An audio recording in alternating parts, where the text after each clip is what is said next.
I'm sitting on my living room couch. Anywho, today what I want to do is just like a little rodeo Q&A so that you guys can kind of just get to know me a little bit. I've had a lot more new subscribers on this YouTube channel, so I want to just kind of like, I don't even know if I ever have done a rodeo Q&A before, but I feel like this will just like help you guys kind of just get to know me a little bit better. And some of you guys had like tip type questions, so I'm going to answer those ones too. They're pretty much all rodeo related, I believe. I put it out on my Instagram story so that you guys can send them in. And so this video is just going to be really laid back because now that I am like really dedicating myself to getting out a video every Friday, sometimes it's going to be like this where I don't have crazy editing or anything like that. It's literally just me sitting down at my home just talking to you guys, and I don't know, I feel like that's not mostly, but that is definitely a factor of my YouTube that I want, just because it keeps the realism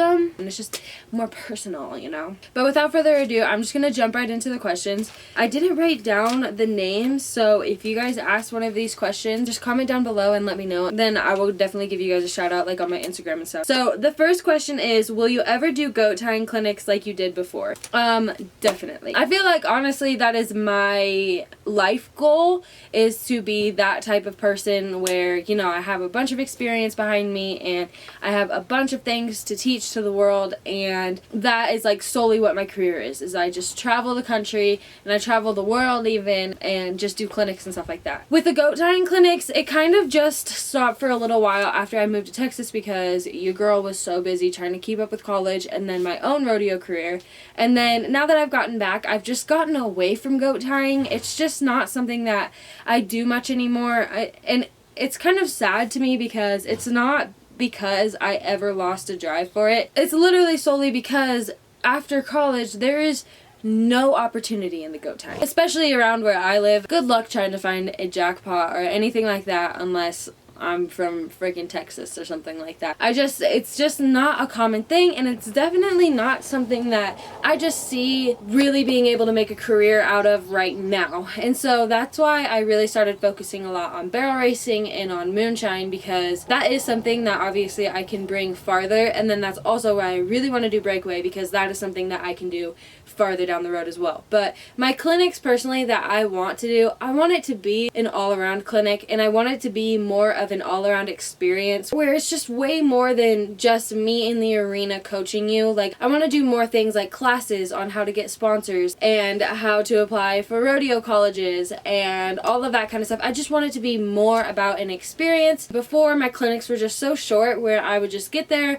and then we'd have a 2-day clinic and there'd be, you know, like 12 girls or whatever, and I would coach them day 1, I'd coach them day 2, and it wasn't like the girls didn't learn a lot. I just have way bigger goals with them, and that's just something that's put on the back burner right now until I can kind of just build experience and such in the Breakaway and the barrel racing. Question number 2, how did you get such a nice top line on moonshine? For those of you guys that don't know, the top line is from like the neck to the hindquarters. Actually, when she asked me this question, I had to kind of like look up how specifically to get a good top line on a horse, and just because I was curious too. It's nothing that I genuinely, like, just telling you guys, it's nothing that I have ever really been like concerned about, just because I feel like it comes with, you know, consistent exercise and consistent diet and just treating your horse like an athlete. And then when I looked up what specifically does make a good top line, I'll just read it to you. And I got this from cowgirl.com, and it says, how to build a good top line: quality high protein feed, turning out a lot, ground level eating, which those ones I thought were pretty interesting, and those ones are all what moonshine has. And then transition work, body stretching, lateral movements, and a consistent training schedule. And so especially the turning out a lot, the ground level eating is something that I've always tried to do, except when I tried that hay bag, which didn't work out. And then the transition work a lot is something that we do. And then the body stretching, if you guys follow my Instagram, that's obviously something I do a lot. And then a consistent training schedule, also something that I do a lot. So it looks like to me, to get like a really good top line, you really just need to stay super consistent with your horse and really treat it like an athlete, or else we can't expect what we expect out of them. I feel like. But yeah, so I hope that answers your question, and it was a really good question because it kind of stumped me a little bit. Question number 3. What is your workout routine for your horses? Okay, so this is a good question too. It literally differs every 2 weeks. Every 2 weeks, I set a schedule on my Google calendars for Moonshine and for Armida. Legacy I don't ride because she's just my broodmare. She has a schedule for being let out in the arena. But so for Moonshine and Armida, before every 2 weeks, I go through, I figure out what their progress is, I figure out what we need to work on, and for those next 2 weeks, I do that. I try to ride 4 days a week. I don't like riding any more than that. Since they're in shape and everything, it's just, this is all just maintaining, and so 4 days a week is really what I try to keep it at. I have mentioned this in previous videos, and I really do want to show you guys specifically what my training schedules are. If you want or are interested in that, please comment down below and just let me know, because I'm totally down to do that. I just feel like it'll be kind of boring for some people because it's very, very specific to my horses. I just want to show like what the process is and how I evaluate what their progress is and how I evaluate what the next step is. So like I said, if that's something that you want to see, please comment that down below or let me know somewhere. Question number 4. Can you post more about your goat tying days and Breakaway, please?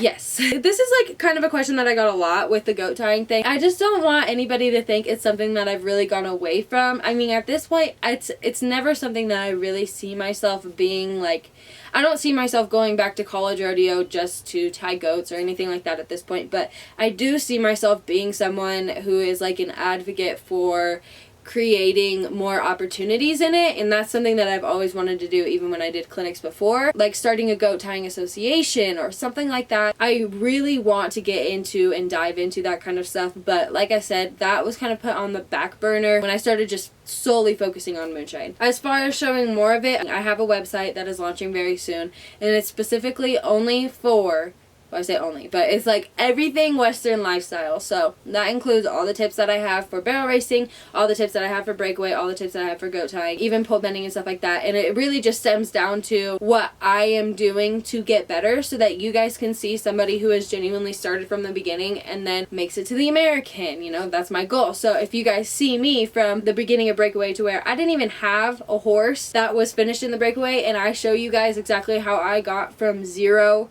to 100 real quick. That was so cheesy. But if I can just show you guys that, not only will it inspire you, but I just feel like it will motivate a lot of people, because they can just, there are so many people that feel like they can't begin because they don't have what they think that they should have. And on a tangent, that's why I started Dare to Be a Cowboy, because so many people don't think that they can get involved in the rodeo world because it's so difficult to, and it's just, that's not the case. Like, you really can. If you want to and you have the desire to, you can do anything you want to, and I just 100% believe in that.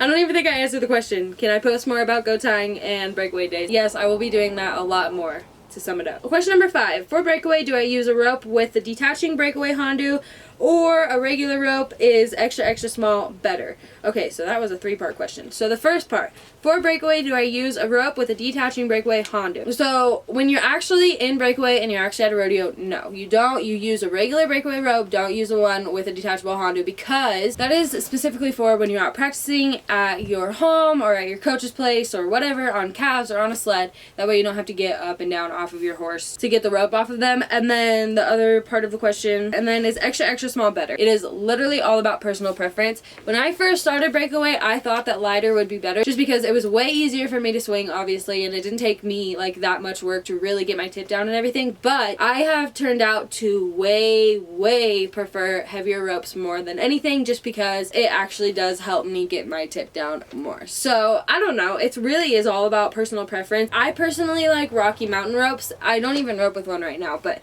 that is just like my all-time favorite rope, and you can only, or I can only find those ones online. So it's hard for me, honestly, to give like super specific tips on what ropes I like, because I haven't experimented with that many ropes. I just know that I really liked the Rocky Mountain ropes, and that's just what I ended up liking, and I really liked them to be 10 1/4. So that's just my personal preference. Just like with goat tying or like pretty much anything, you genuinely have to experiment just to figure out what your style is. There is not one size fits all in any of this. So just keep that in mind when you're going through things, and especially when you're listening to like tips and stuff like this. Just try to take everything with a grain of salt, and then just mend your own shape and mend who you are based on what you learn and who you want to be. Okay, what am I on? I think 6. Tips for learning to not sit down so effing early, please. Okay, so this is actually something that one of my lesson girls and I are going through right now. She is consistently knocking down barrels because she is sitting down way too early. And so I feel like I should do a video specifically for this because I do see this a lot. But for her, what I really make her think about is her legs and how she is driving her horse. I do think you should be leaning pretty forward to get to the next barrel, to go a little faster, drive out of the barrel, all that kind of stuff. But it does not hurt your horse to just sit up a little bit to kind of collect them before they get to the barrel. The only thing that I don't want to see my lesson girl do, the only thing that just with my lesson girl that I don't want to see her stop doing is driving her horse. I've had to really make her like think about only solely her feet, only solely her legs, only solely on how she's driving her horse to that barrel, and driving so far into the barrel to where as soon as she sees her leg next to the barrel, that's when she can stop driving her horse. This has helped her a lot because it has forced her to be driving all the way out of the barrel, all the way to the next barrel, to the point to where she thinks she's gonna run right by it. But obviously I feel like if you're asking me this question, that's not a problem that your horse has. Your horse is not gonna run by the barrel, and that's how her horse is too. And so like I said, I just really make her think about driving all the way to the barrel until her leg is right next to it, and then she can finally sit down, pick up on her horse, and make the turn. Okay, next question. How to start on Breakaway with you and your horse. Also, which ropes to use. Okay, so I already went over like the which ropes to use part. How to start on Breakaway with you and your horse. I would just literally fill your brain with as much information as you possibly can. Like I heard this saying, I think it was from Rachel Hollis, where she said, in this day and age, being ignorant is a choice. And I 100% believe that. Even if rodeo isn't that well represented on the internet, there are so many ways that we can learn and literally have the knowledge that people have spent 20 years gaining in just like an hour of reading. And like if you want to learn something, just go to the internet, type in Google, and search and search and search. Not just the basic stuff, do some deep, hard research. That is literally how I became the goat tire that I became. You know, I had a coach for a little while and stuff like that, but the coach would have been nothing if I didn't put in my own work. And so every day at home, I would always be studying other people. I would be researching what the champions look like, and not like what they look like, but what their runs look like and what it took to make that run like that. And I just got so deep and scientific with it. It helped me out a lot. And so if you're just starting in the Breakaway, I would literally start by doing that. I would try to get to as many resources as you possibly can and just start researching that. I almost said the S word. And then from there, it really is just about what your situation is. So build your foundation really strong first, and then start blossoming from there. Next question. When did you start riding, and how long did you have to train before competing for the first time? Okay, well that's kind of a complicated question. So I started riding when I was 7. It was when my family moved from Lancaster to a little town that nobody knows about because the population is like 400 people. But my mom took my brother and I to a horse lesson because there's nothing to do in that town, and she had one horse when she was younger and it meant a lot to her. But she really wanted my brother and I to experience horses, and you know, and I honestly remember my very first lesson at 7 years old. I just think that's kind of crazy. I still remember that and don't remember what happened yesterday. But I started on kind of like a Western pleasure sort of ranch where it was a lot about riding skills. I feel like that genuinely is like the #1 reason that I am the rider that I am today, because like I said in the last question or in the last answer, it is so all about your foundation. You just want to really set yourself up with the best habits possible, because with horses, they are just so sensitive and they're just so like, it's so easy to be inconsistent with your cues and not even know. I did that until I was 13 pretty much. 13 was my first rodeo. So I rode for quite a while until I finally got into rodeo. But when I first decided I wanted to rodeo, I got into like a gymkhana club. I can't tell you exactly how long it took me to like train for it, but I guarantee I didn't train for more than like 2 months before I decided I wanted to do it, because it wasn't something I was really that serious about. I just wanted to try it. I just wanted to see what was going on. I had been to the arena rodeo, so I liked the thought of barrel racing and stuff like that. I had a friend that I played soccer with that was also doing it, so I was just like, yeah, like this sounds really cool. And I just remember, like, my first event, this is so, like, on a side note, but my first event, I was crying. I had to do figure 8, and it was my very first event ever. I was crying. I told my mom I did not want to. I did not want to. I did not want to. I was sobbing, 13 years old. And they forced me to do it, and I, of course, had a really good time. And I've literally just been, like, consumed by this industry since then. But, as far as, like, my personal advice on how long you should train, like I said, I feel like if this is something that you're truly new to, 6 months or so. I mean, I don't know. I feel like that's kind of too long, but also if it is truly new to you, it really is just like the best thing for you and your horse to take that time to really learn, to really digest, to really feel what this event is all about. And then especially if you're new to riding and getting into rodeo, I really would take a full year just to learn how to ride, just to work on your basics. And I don't know, it all is based on like your personal life and stuff like that. I just think it's so important. It's so important to be a good rider and to be a mindful rider. And it's very hard to be a mindful rider if you don't have the experience behind you or a coach talking to you or anything like that. So I don't know, that's just my personal advice. It's not wrong if you do it any other way. It will just be more difficult, I feel like. Next question. Have you ever done Breakaway? I was thinking about getting into it. Well, so I think Breakaway was like my most asked question, honestly. Yeah, so I did Breakaway in high school, and I explained this in like my latest post, and it was a mess. It was not very fun for me. I started out on my goat tying horse, which was actually my family's very first horse ever, and he apparently had some roping experience, and he definitely did. He could track cows really good, and so that's why we started him in it, and he just didn't like it. As somebody who's trying to just learn how to breakaway, I desperately needed just a horse that has done breakaway its entire life, basically. I feel like now, even though I still only have probably like 3 years of breakaway behind me, I still feel like I need a horse that could just teach me. I'm definitely taking a riskier approach by training Moonshine, but at this point, I feel like I can handle it. I just wish in my high school rodeo years that I had a horse that just like got me to the calf. And then the other part of that question was that I was thinking about getting into it. Do it, girl. Just like what I said before in this video. Do your research. Talk to anybody that you know that breakaways. Gain knowledge. Gain as much knowledge as you can, and then put it to work. Put it to action. Get it done in the breakaway pen. I believe in you. Next question. Do you miss Nevada high school rodeo?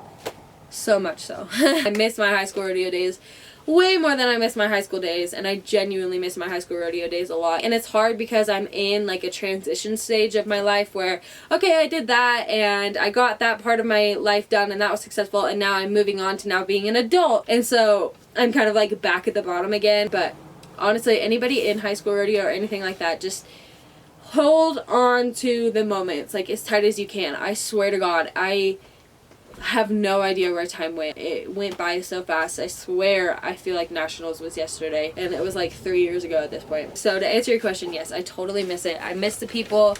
I miss the environment. I miss all of it. Last question. What do you do for work? I guess I've never answered this in a video before, but I actually work in the human resources department for a masonry company. My mom is the head boss lady. I basically do, like, I enter all the guys' hours and stuff like that. There's 500 guys in the company or more, and so I enter all their hours and stuff like that every day, besides whatever else my boss needs for me. But yeah, so I got through all of the questions. I really hope that you guys like just this low-key, super chill vibe video, and want to see more of it. If you do, give it a like, and if you don't give it a thumbs down or I'll be mad. That's rude. But either way, thank you guys so much for watching the video, and I will see you in the next one.